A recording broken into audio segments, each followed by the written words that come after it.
અમરેલીના લાઠીથી bogus doctor ઝડપાયા હોવાની ઘટના સામે આવી છે। તો આ સમાચાર મળી રહ્યા છે, જેમાં લાઠીના હરસુરપુર દેવળિયા ગામેથી બોગસ ડોક્ટર ઝડપાયો છે। મંદિર પાછળ રહેણાંક મકાનમાં ક્લિનિક ચલાવતો હતો આ બોગસ ડોક્ટર।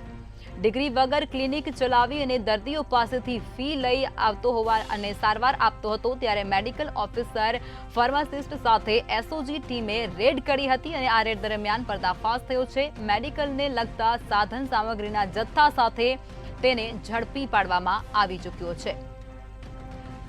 રમેશચંદ્ર ત્રિવેદી નામના બોગસ ડોક્ટરને ઝડપી પાડવામાં આવ્યો છે। આ ઘટના સામે આવી છે લાઠીથી, જેમાં ₹54 લાખથી વધુના મુદ્દામાલ સાથે તેની ધરપકડ કરવામાં આવી છે। બોગસ ડોક્ટરને પકડી અને આગળની કાર્યવાહી પણ હાથ ધરવામાં આવી છે। મેડિકલ ઓફિસર ફાર્માસિસ્ટ સાથે એસઓજીની ટીમ દ્વારા રેડ કરવામાં આવી હતી। મેડિકલને લગતા સાધન સામગ્રીના જથ્થા સાથે તેને ઝડપી પાડવામાં આવ્યો છે।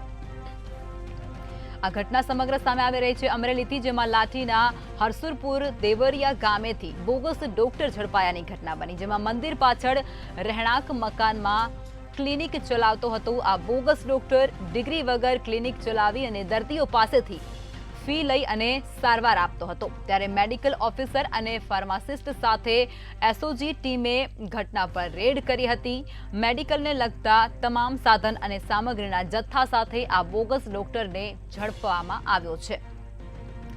રમેશચંદ્ર ત્રિવેદી નામના આ બોગસ ડોક્ટરને ઝડપી પાડવામાં આવ્યો છે। તેની ધરપકડ થઈ ચૂકી છે। ₹54 લાખથી વધુના મુદ્દામાલ સાથે તેને પકડી પાડવામાં આવ્યો છે। એસઓજીને ફરી એકવાર મોટી સફળતા મળી છે। બોગસ ડોક્ટરને પકડી અને આગળની કાર્યવાહી પણ તેમના દ્વારા હાથ ધરાય છે।